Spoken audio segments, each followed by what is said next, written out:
Shalom. Sekali lagi shalom. Ada sukacita Tuhan hari ini. Amin. Puji Tuhan, kita bersyukur di minggu kedua ini pemeliharaan Tuhan masih sempurna bagi kita. Kita akan masuk dalam hadirat Tuhan. Mari kita menundukkan hati kita di hadapan-Nya.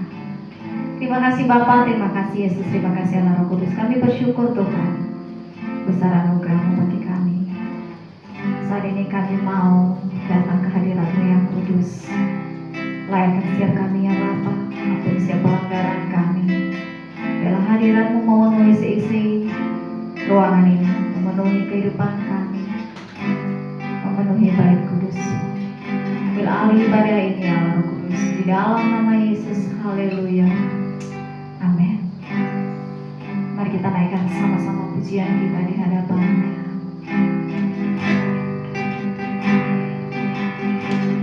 Roh Kudus, Kau hadir di sini. Roh Kudus, ku mengasihi-Mu. Kau lembut, Kau manis, Kaulah penghiburku, penolongku, diutus Bapakku. Sekali lagi katakan, Roh Kudus, Kau hadir di sini.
sekarang sampai selamanya.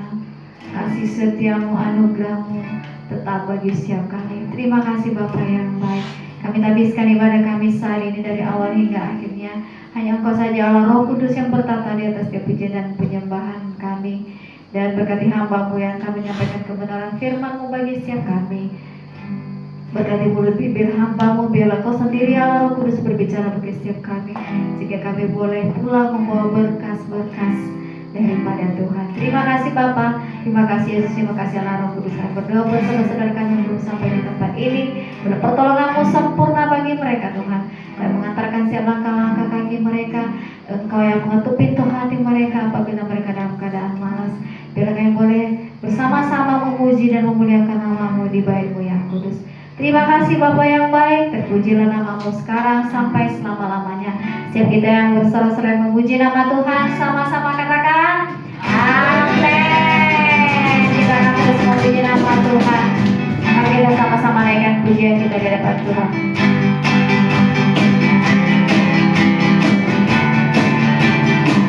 Katakan sama-sama.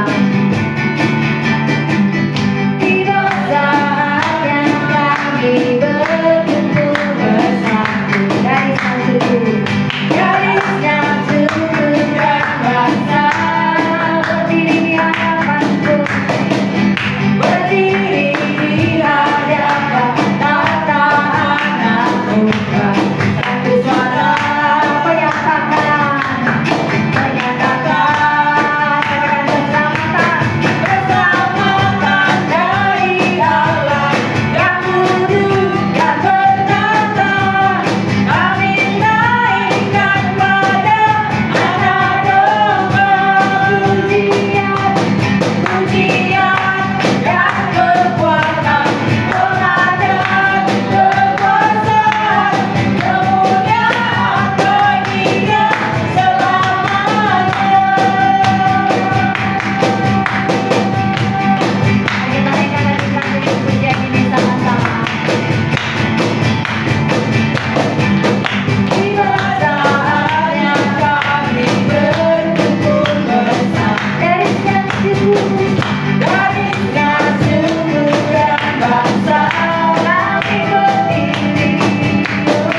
Silakan duduk Bapak Ibu.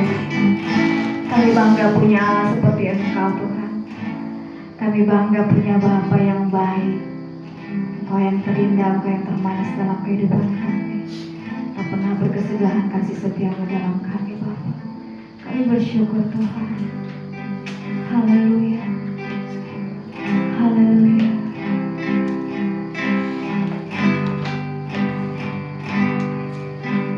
Kau yang terindah di dalam hidup ini, tiada Allah Tuhan yang seperti Engkau, besar perkasa penuh kemuliaan.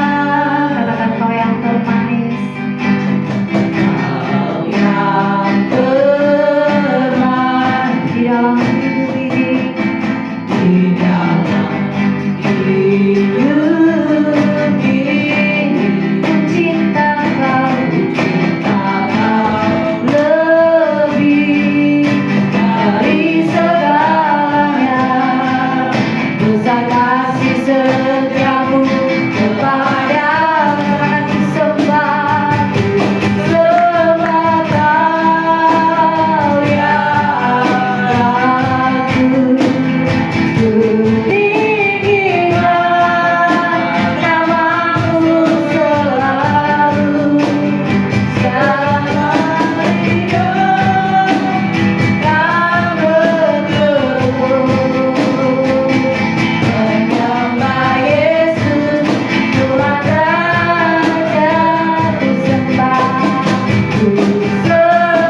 Kami perlu Roh Kudus saat ini. Sekali lagi hamba mohon, kami sungguh perlu pimpinan Roh Kudus. Tanpa Roh Kudus kami tidak bisa berjalan. Kami tidak tahu arah kemana kami harus berjalan. Maka sekarang Tuhan Yesus, aku bermohon Bapa, gerejamu butuh Roh Kudus untuk membawa kami masuk ke dalam rencana yang terbaik daripada Tuhan atas kehidupan pelayanan kami, pekerjaan kami, rumah tangga kami. Mari Roh Kudus, urapi kami,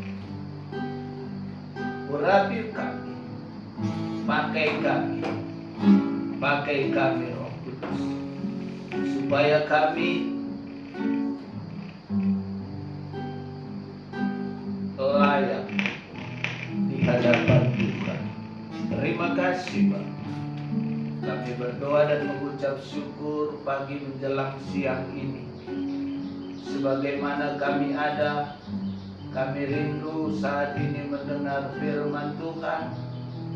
Maka ajari kami, berikan kami pengertian yang baru, hikmat yang baru untuk kami bisa menelaah firman ini seperti yang Roh Kudus mau, bukan seperti yang kami pikirkan.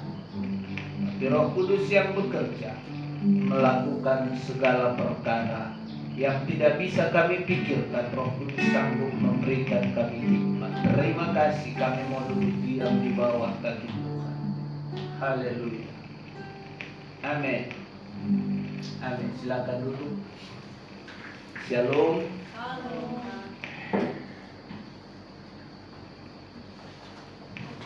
Ada sukacita? Amin. Saya percaya sukacita yang daripada Tuhan penuh atas kehidupan kita, karena kita senantiasa diberkati Tuhan, diberikan kesehatan, diberikan kekuatan, diberikan sukacita dan damai sejahtera yang daripada surga.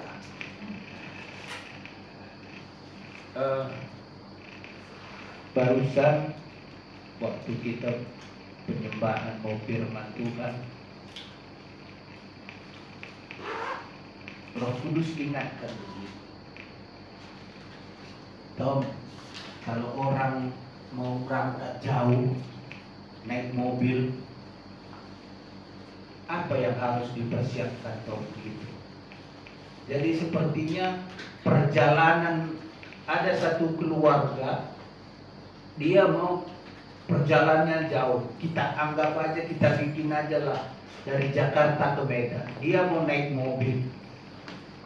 Apa yang harus dipersiapkan? Apa yang harus dilakukannya supaya di dalam perjalanan yang jauh ini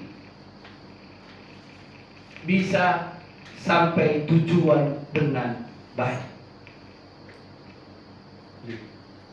Dalam hatiku, Tuhan, ya kalau orang mau berangkat ke Medan naik mobil, pasti dulu mobilnya dicek, dipersiapkan semuanya supaya di dalam perjalanannya tidak ada kendala. Diceknya bannya sudah bagus, diceknya kaki-kakinya sudah bagus, diceknya mesinnya bagus semua. Maka dia berani berjalan, maka dia mulai bertindak dan melakukan perjalanan. Terus dalam satu hal yang paling penting, mobil sudah ada, semua sudah komplit, harus isi bensin.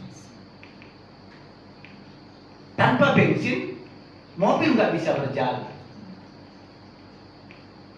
Oh iya, Tuhan, ya benar juga. Jadi perikop firman Tuhan hari ini adalah, tubuhku ini butuh apa? Tanda tanya di belakang. Tubuhku ini butuh apa? Kalau mobil tadi butuh bensin, kalau tubuh kita ini butuh apa dia?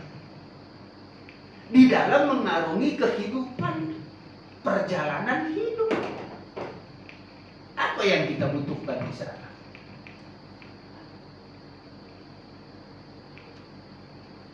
Mari kita belajar hari ini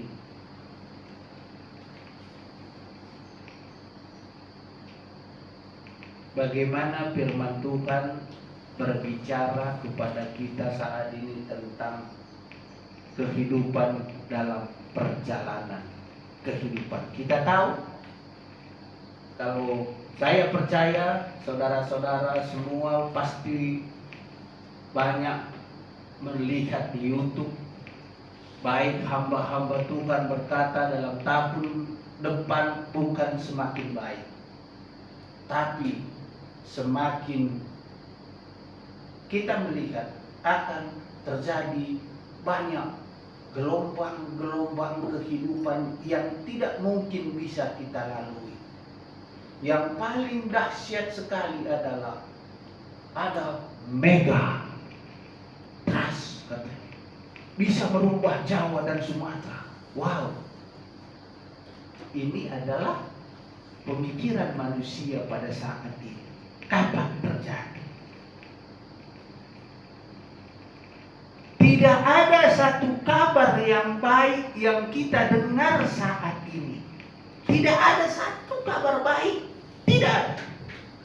Kalau kita hidup, kalau kita melihat keadaan, kenyataan yang ada, tidak ada satu kabar baik apapun yang bisa kita nikmati. Oh ya, haleluya, terima kasih Tuhan, Engkau berikan bumi ini indah. Tidak ada. Kenapa? Karena zaman akhir.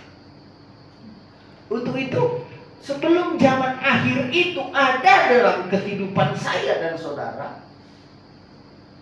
apa yang dibutuhkan tubuh ini? Kan mobil tadi butuh bensin. Kalau tubuh kita ini butuh apa dia? Supaya dia di dalam perjalanannya selalu di dalam trek kehendak Tuhan. Coba kita baca di dalam Kejadian 2 ayat 7.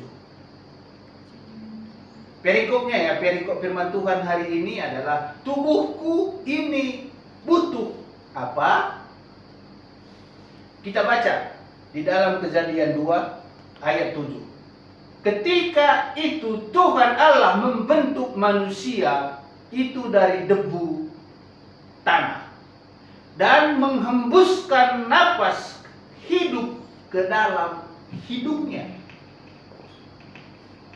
Demikianlah manusia itu menjadi makhluk hidup. Kan? Kalau dia sudah menjadi makhluk yang hidup, dia membutuhkan apa supaya dia bisa dalam hidupnya itu bisa bertumbuh dengan baik. Kalau mobil kan nggak bisa bertumbuh. Mobil hanya butuh bensin untuk berjalan. Kalau tubuh kita, kehidupan kita, apa yang dibutuhkannya di sana? Di sini pernah juga saya katakan dari mimbar ini adalah waktu manusia diciptakan, Tuhan berikan napas kehidupan. Beda dengan Roh Kudus, itu harus kita bedakan. Napas kehidupan adalah supaya manusia itu bisa bergerak. Itulah yang ditiupkan Yesus ke dalam hidungnya Adam. Napas kehidupan.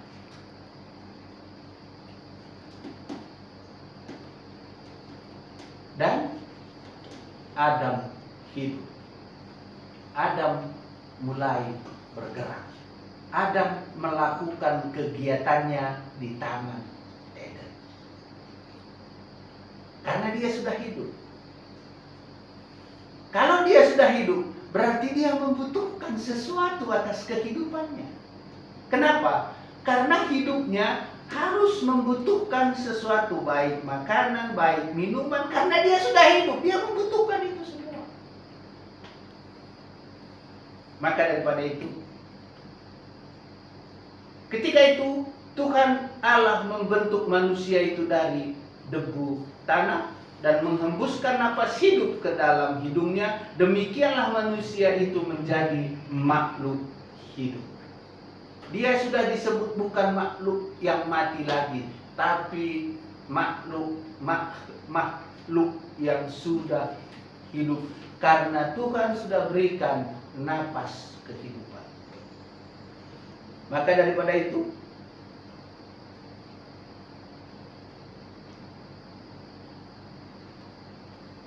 Allah menciptakan manusia, Allah menciptakan saya dan saudara dan semua saudara-saudara yang ada di YouTube.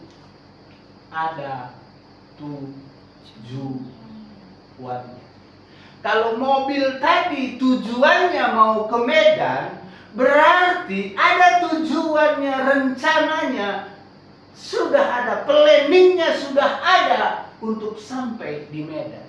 Kalau hidup kita dan hidup saya dan saudara, tujuan Tuhan untuk apa? Tujuan Tuhan untuk menghembuskan napas kehidupan sama Adam, ada tujuannya. Pasti ada tujuan Tuhan, gak mungkin gak ada.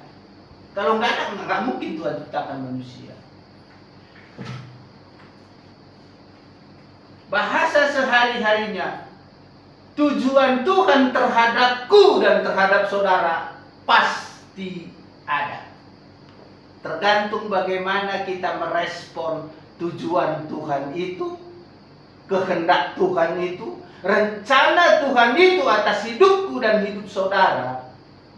Itu tergantung kita, tergantung saya dan saudara. Saya responkah napas kehidupan itu tadi? Atau tidak? Atau saya hanya bermain-main saja di dalam kehidupan ini? Atau saya hanya sekedar ya sudah ikut Tuhan, ya udah gitu aja? Tidak.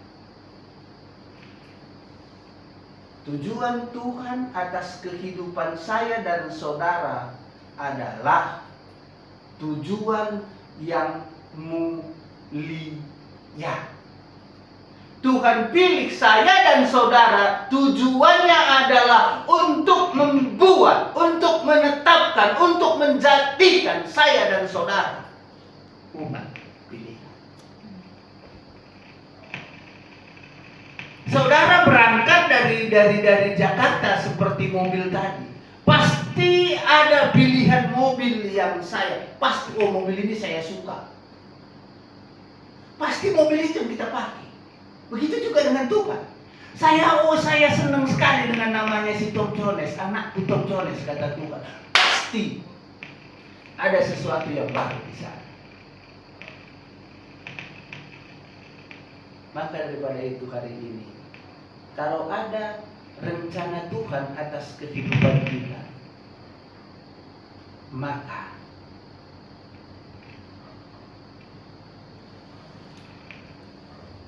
rencana Tuhan itu jangan kita buat gagal. Rencana Tuhan bisa gagal, Pak Tom? Bisa. Karena kita tidak mau rencana Tuhan itu terjadi atas kehidupan kita. Contoh kecil. Saya sudah ditetapkan Tuhan untuk melayani Tuhan. Saya dan keluarga saya sudah Tuhan tetapkan bagaimana papa saya dan saudara adik-adik saya semua. Tuhan sudah tetapkan semua menjadi gembala. Terus di dalam perjalanannya saya keluar. Siapa yang salah? Saya yang salah. Karena saya tidak mau. Karena saya ya tidak maulah. Aku tidak mau. Hidupku ini aku tidak mau menggenapi firman Tuhan atas kehidupanku. Tuhan sudah tetapkan. Tom, layani aku. Sembah aku. Enggak mau Tuhan. Aku baik mendingan jadi orang dunia aja. Tuhan bilang ya terserah. Tapi resiko engkau yang tanggung. Maka rencana Tuhan, kalau aku tidak mau mengikuti apa yang Tuhan mau tetapkan atas kehidupanku, Tuhan tidak bisa paksa. Gagallah rencana Tuhan atas hidupku. Siapa yang rugi? Aku. Karena tujuan Tuhan tadi mulia terhadap hidupku, Tuhan pindahkan kepada orang yang mau mengikut Tuhan. Karena di sini tadi napas kehidupan Tuhan sudah berikan. Kalau kita tidak fungsikan napas kehidupan itu untuk memuliakan tujuan Tuhan atas kehidupan saya dan saudara, gagal. Tuhan akan pindahkan napas kehidupan itu kepada orang yang mau. Jadi jangan salahkan Tuhan. Begini, tidak ada begini, tidak ada. Ikutin aja perintah Tuhan.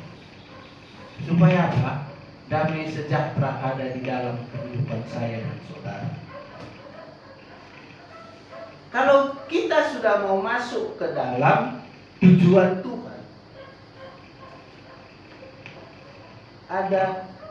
ada beberapa hal yang harus kita lalui, yang harus kita ikutin dalam tubuh kita ini supaya tubuh ini bisa menjadi sesuatu yang memuliakan Tuhan. Ada 3 kriteria yang saya sudah saya renungkan gitu. Yang pertama adalah satu, Allah menciptakan aku ada tujuannya. Aku diciptakan Tuhan, saudara diciptakan Tuhan. Tujuan Tuhan atas kehidupan saya dan saudara ada.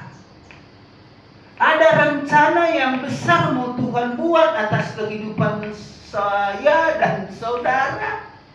Ada rencana yang besar yang Tuhan mau buat. Ada rencana besar yang Tuhan sudah rancangkan kepada kehidupan saya dan saudara.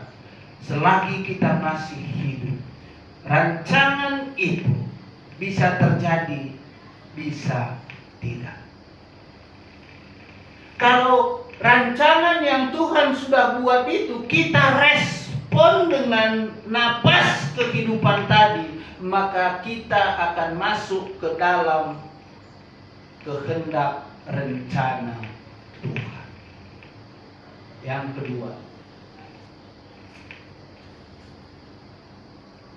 kedua adalah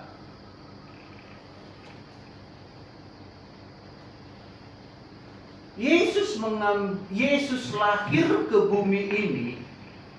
Yesus lahir ke bumi ini, dia mengambil rupa manusia. Kenapa? Kenapa Yesus lahir untuk mengambil rupa manusia? Kan bisa aja tadi bukan mengambil rupa manusia. Karena Adam diciptakan segambar dengan Tuhan. Karena gambar Adam itu adalah gambar Tuhan. Tidak akan mungkin dia mengingkari apa yang sudah dijanjikan Tuhan. Itulah arti keintelektualan Tuhan. Itulah berarti dia Trinitas Tuhan itu tidak pernah bisa dirubah. Karena Adam, maka waktu Bapa dan Yesus berkata, waktu Bapa dan Anak berkata, kita akan menciptakan manusia segambar dengan kita. Maka Tuhan lahir, dia mengambil rupa manusia. Supaya apa? Kita bisa melihat gambaran Kristus itu seperti apa waktu dia masih hidup pada zaman 2000 tahun yang lalu. Yesus lahir ke bumi ini mengambil rupa manusia. Yesus tidak membenci tubuhnya. Dan seharusnya saya dan saudara juga, kita harus bangga punya tubuh. Apapun keadaannya, kondisi apapun, kita sebenarnya harus kita bangga punya tubuh ini. Karena Tuhan yang menciptakan.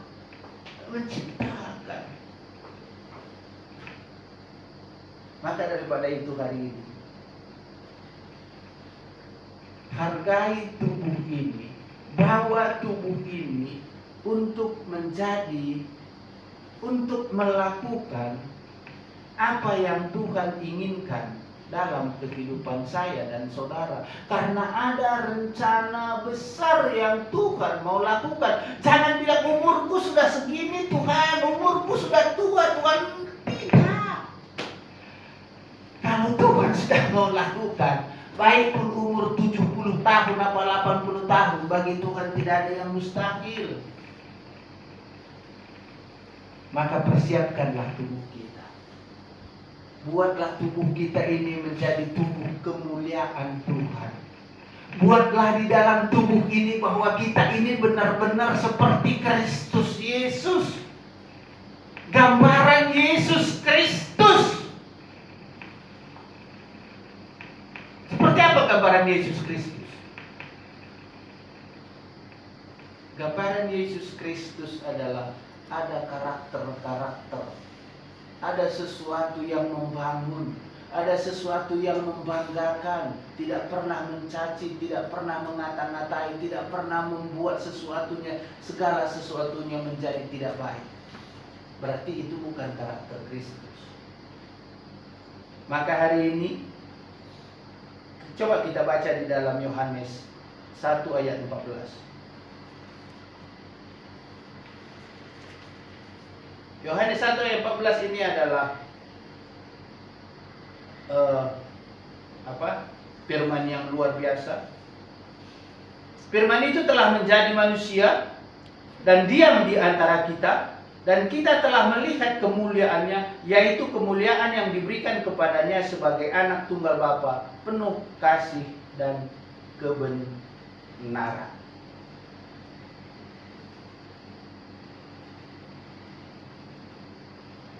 Yesus mengambil rupa manusia di dalam penuh kasih, karunia, dan kebenaran. Yesus membuat kehidupannya menjadi gambaran kasih yang sesungguhnya. Karena kita berbicara hari ini adalah hari Natal, hari kelahiran Kristus. Yesus lahir ke dalam dunia ini, membuat satu gambaran bagi kita betapa kasih Tuhan itu kepada umat manusia. Betapa baik Tuhan dalam kehidupan saya dan saudara. Yang membutuhkan Tuhan siapa? Apa Tuhan Yesus sendiri? Tidak. Yang membutuhkan kasih Tuhan adalah saya dan saudara. Tanpa kasih Tuhan, saudara pasti gagal. Saya katakan, saya percaya, tanpa kasih Tuhan, saya dan saudara pasti gagal. Sehebat apapun ilmu saudara, saya tidak percaya. Arti gagal dalam kehidupan, gagal secara rohani, bukan gagal secara dunia. Kepintaran dunia, tapi alangkah baiknya kepintaran itu untuk memuliakan Tuhan juga. Ilmu yang kita dapat, alangkah baiknya, baik profesor, baik apapun dia, baik dokter, apapun namanya, baik STH, alangkah baiknya itu semua kita kumpulkan di dalam hikmat Kristus untuk membawa kemuliaan bagi Tuhan. Bukan membawa satu pendapat bahwa keprofesoran saya, pendapat saya seperti ini tentang firman. Salah. Kita manusia biasa. Yesus lebih daripada profesor. Dia adalah profesornya. Jadi jangan pernah kita membuat satu ketentuan untuk bisa membuat orang terbelenggu oleh yang kita bicarakan. Alangkah baiknya ilmu yang kita dapat semuanya berdasarkan ketaatan kepada Kristus. Maka hari ini, biarlah hari ini firman itu telah menjadi manusia dan diam di antara kita, dan kita telah melihat kemuliaannya, yaitu kemuliaan yang diberikan kepadanya sebagai anak tunggal Bapa, penuh kasih dan kebenaran. Kebenaran siapa? Kebenaran yang diberikan Bapa kepadanya. Karena dia mau taat, karena dia mau lahir mengambil rupa manusia sebagai bentuk kasih sayangnya kepada saya dan saudara.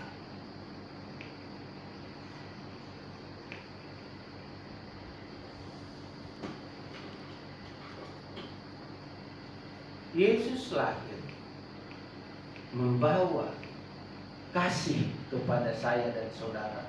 Yesus membawa damai kepada saya dan saudara. Yesus membawa sukacita. Yesus membawa sesuatu yang sebenarnya dunia tidak punya. Dia datang kepada siapa? Kepada orang yang percaya. Kepada orang percaya. Yesus tidak akan pernah datang kepada orang yang tidak dia percaya. Yesus akan datang kepada orang yang percaya kepadanya. Itu yang kedua. Yesus lahir ke bumi ini mengambil rupa manusia. Yesus tidak membenci dirinya. Begitu juga saya dan saudara. Seperti tadi saya katakan, apapun bentuk, bagaimanapun bentuk kehidupan kita, bagaimanapun keadaan kita sebenarnya, Ada satu orang ya, siapa namanya yang kakinya tidak ada itu, yang menjadi, iya, membenci dirinya enggak dia? Membenci tubuhnya enggak dia? Tidak. Malah dia memuliakan Tuhan melalui kekurangan. Hebat. Berarti dia sudah menikmati firman. Berarti dia sudah tahu bahwa apapun bentuk tubuhku ini, apapun dalam kehidupanku ini, tidak ada kata, tidak ada alasan tidak memuliakan Tuhan. Amin. Haleluya. Yang ketiga,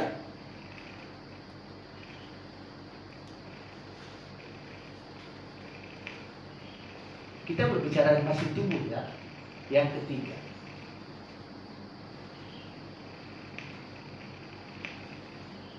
atau tidak tahukah kamu bahwa tubuhmu itu adalah bait Allah? Kita baca di dalam 1 Korintus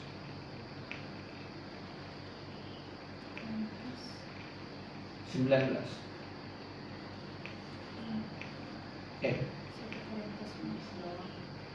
1 Korintus 6. 1 Korintus 6 ayat 19. Atau tidak tahukah kamu bahwa tubuhmu adalah bait Allah? Bait Roh Kudus? Bait tempatnya Tuhan berdiam?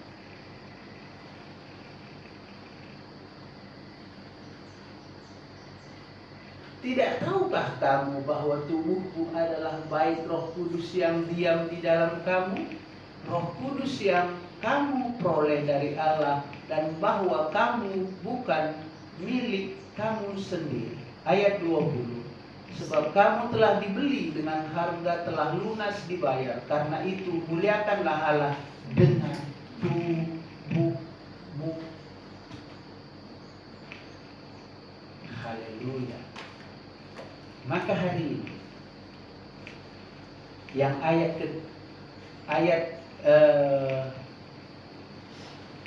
1 Korintus 6 ini berbicara, kalau tidak ada tubuh, Roh Kudus bisa nggak di dalam kita? Tidak. Harus ada tubuh, harus ada tempat. Makanya Yesus tadi berikan roh kehidupan buat si A. Supaya apa? Roh kehidupan. Di dalam roh kehidupan itu nanti ada satu roh penolong, Roh Kudus. Dia ada di dalam tubuh ini. Roh Kudus itu berdiam di dalam tubuh ini. Makanya tubuh ini dibilangnya, atau tidak tahukah kamu bahwa tubuhmu adalah bait Roh Kudus? Wow, manis benar. Saya dan saudara harus menyadari bahwa tubuh ini milik Roh Kudus. Bukan milik saudara dan saya. Tubuh ini bukan milikku, bukan.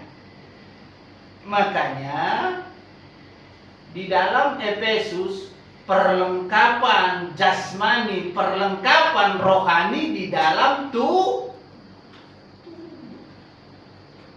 Kita harus memperlengkapi tubuh kita dengan perlengkapan roh.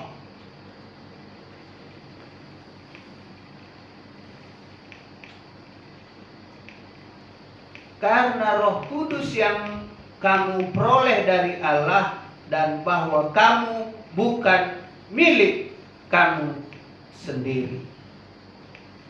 Berarti milik tubuh ini adalah sepenuhnya milik Roh Kudus, bukan milik kita. Makanya pakailah tubuh kita ini menjadi gambaran Kristus Yesus. Bukan gambaran dunia, bukan. Kalau tubuh kita ini kita masih bawa ke dalam gambaran dunia, maka rencana Tuhan itu tadi gagal atas kehidupan kita. Yang rencana yang luar biasa tadi Tuhan sudah membuat atas kehidupan saya dan saudara.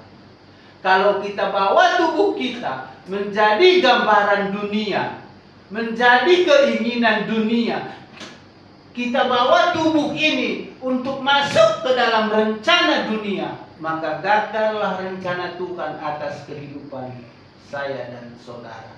Tapi kalau saudara membuat tubuh ini menjadi milik roh sepenuhnya, maka gambaran Kristus Yesus, bentuk Yesus yang nyata adalah saya dan saudara. Gak ada yang lain. Yesus sudah di surga. Gak bisa kita gambarkan Yesus. Tapi gambaran kekristenan yang sesungguhnya adalah saudara-saudara semua dan saya. Supaya apa? Nyata benar bahwa karakter Yesus itu ada di dalam kehidupan saya dan saudara. Maka daripada itu hari ini, kalau kita tahu sudah tubuh ini adalah milik Kristus, kalau hidup kita ini hanya untuk Tuhan, berarti kita harus tahu apa yang terbaik.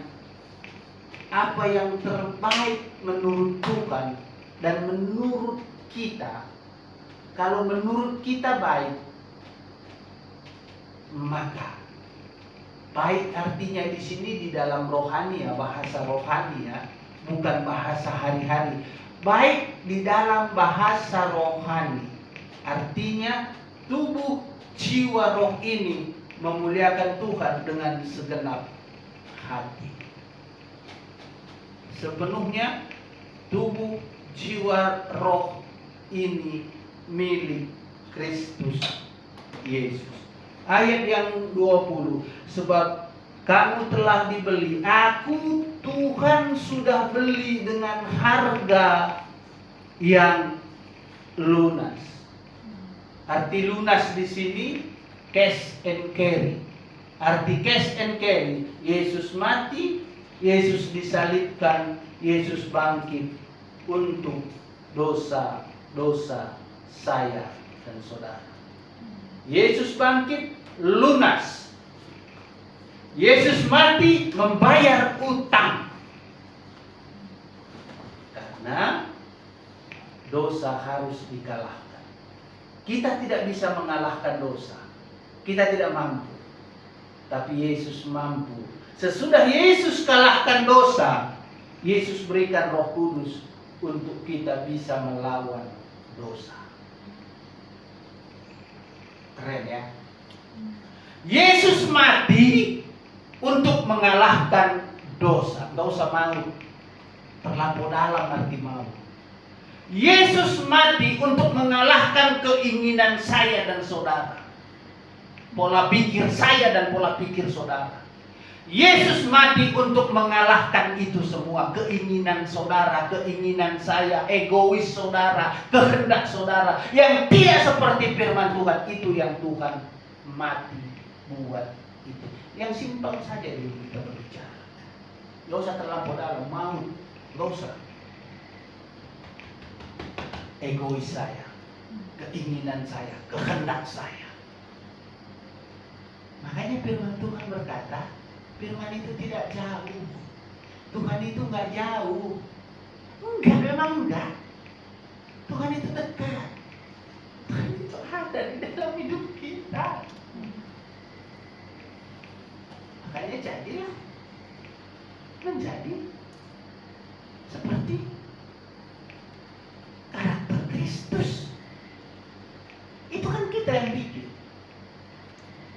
Kita mau pilih karakter Kristus atau karakter bukan Kristus. Itu kita, tergantung kita. Jadi itulah firman Tuhan hari ini. Di dalam bulan Natal ini, keseluruhan daripada kelahiran Yesus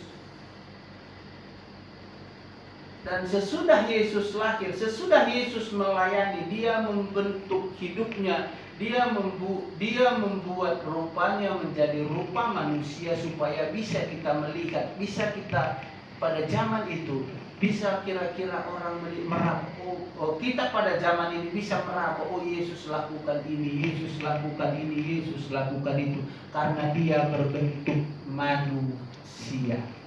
Coba kalau enggak, kalau seandainya dari dia berbentuk bukan manusia, enggak mungkin bisa kita pikirkan. Berbentuk manusia saja pun dia, manusia banyak yang menolak,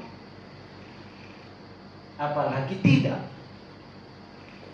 Dia datang mengambil gambar manusia supaya kita pada zaman ini bisa berpikir, oh ya Yesus dulu lakukan ini, Yesus lakukan ini, karena bentuk gambar manusia seperti kita. Dan Yesus mati dan Yesus bangkit untuk mengalahkan keinginan, kehendak, keegoisan, kesombongan, keakuan. Itu gunanya Yesus mati, supaya Yesus mati untuk menghapus,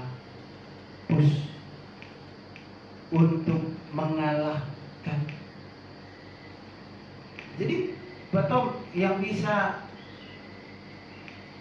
mengalahkan keegoisan, keinginan, keakuan, kesombongan siapa? Hanya Roh Kudus. Roh Kudus siapa yang punya? Orang yang mengundang masuk dalam hidupnya. Orang lain bagaimana Pak Tom? Saya tidak tahu.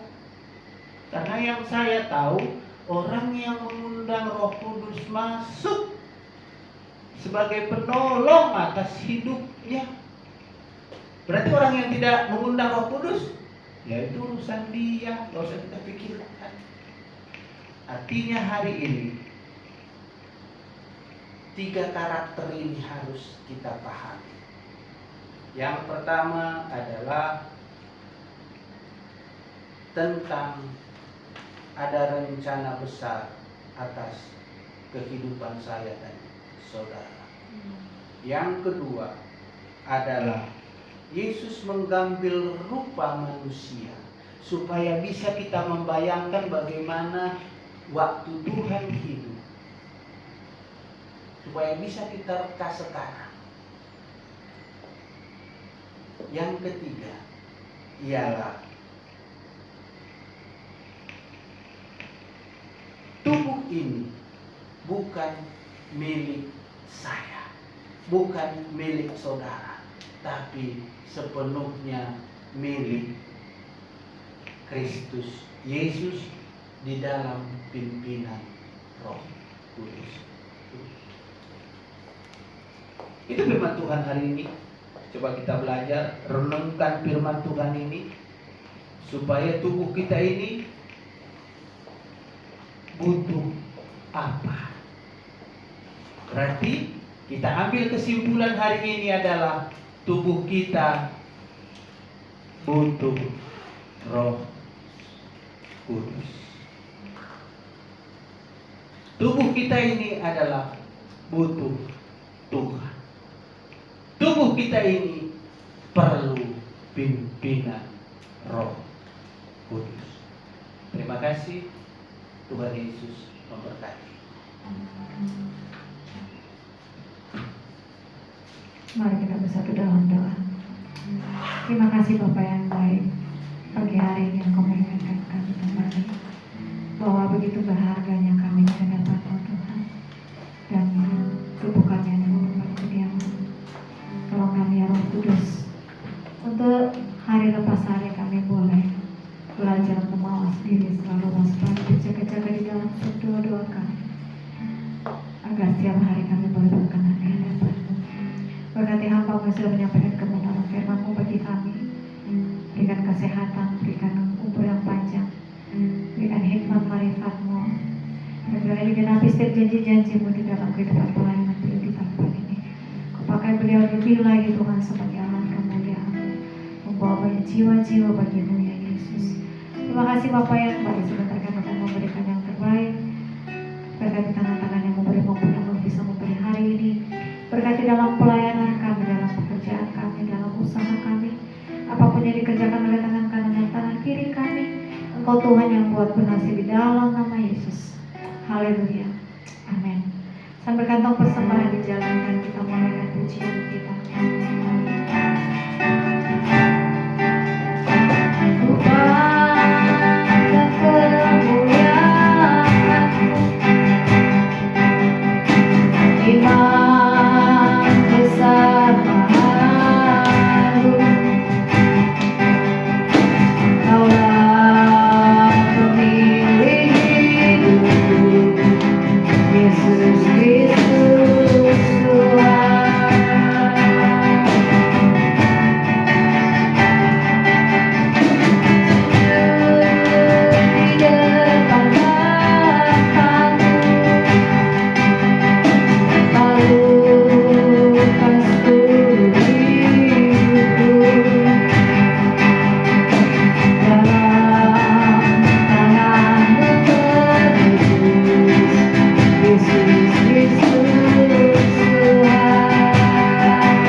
Bersukacita Tuhan.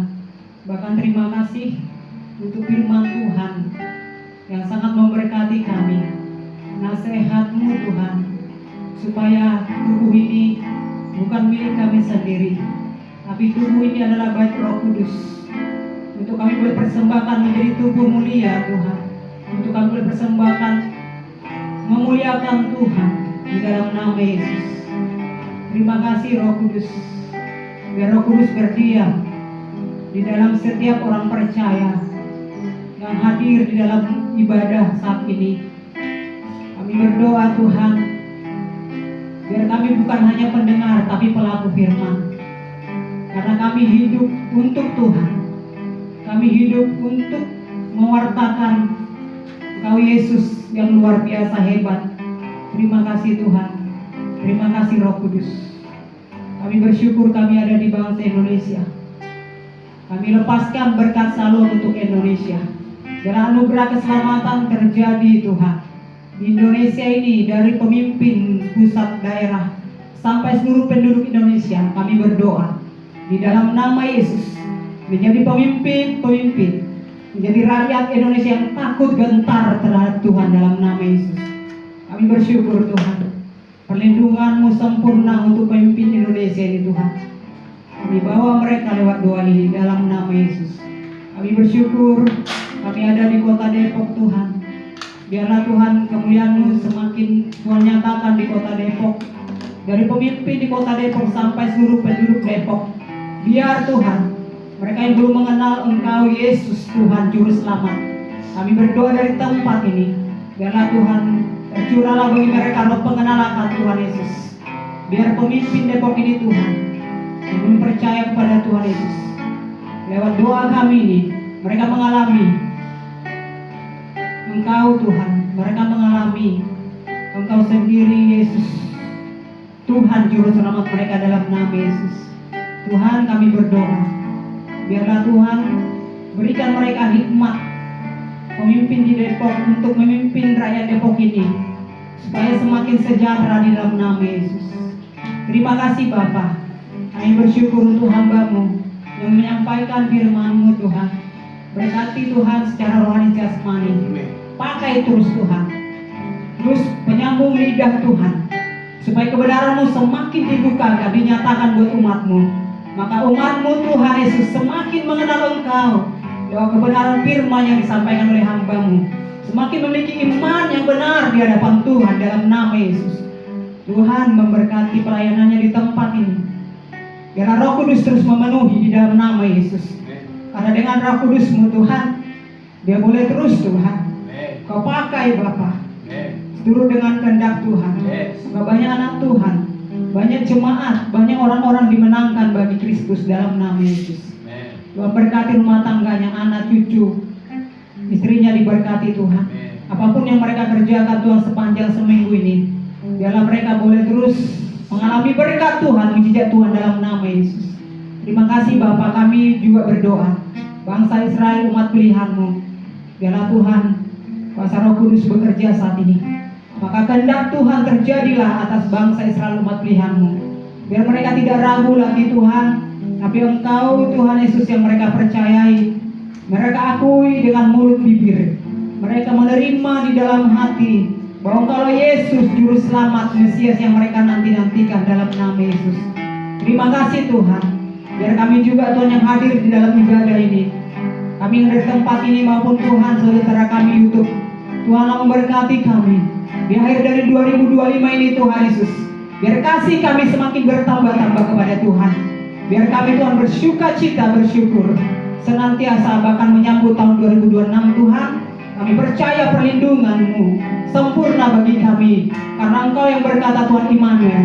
Dan kami percaya kami yang mengasihi Tuhan, Engkau ada buat setiap kami. Terima kasih Bapa, terima kasih Tuhan, terima kasih Roh Kudus. Jadi permohonan doa kami siang hari ini kami serahkan kepada Tuhan. Haleluya, amin.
Kita bersama-sama arahkan kedua tanganmu ke sorga yang mulia. Bawalah pulang berkat, sukacita, damai, sejahtera yang daripada sorga ada di dalam kehidupanmu, ada di dalam kehidupan keluargamu. Tangan kiri, tangan kananmu Tuhan buat berhasil untuk membawa berkat bagi keluargamu. Di dalam nama Tuhan Yesus Kristus, persekutuan dengan Allah Roh Kudus menyertai kita. Maranatha, Tuhan datang menjemput kita di awan-awan yang terbaik. Mari yang percaya, sama-sama kita katakan amin. Terima kasih, Tuhan Yesus memberkati. Selamat hari Minggu. Jangan lupa like dan subscribe untuk tetap mendapatkan ibadah Minggu. Tuhan Yesus memberkati.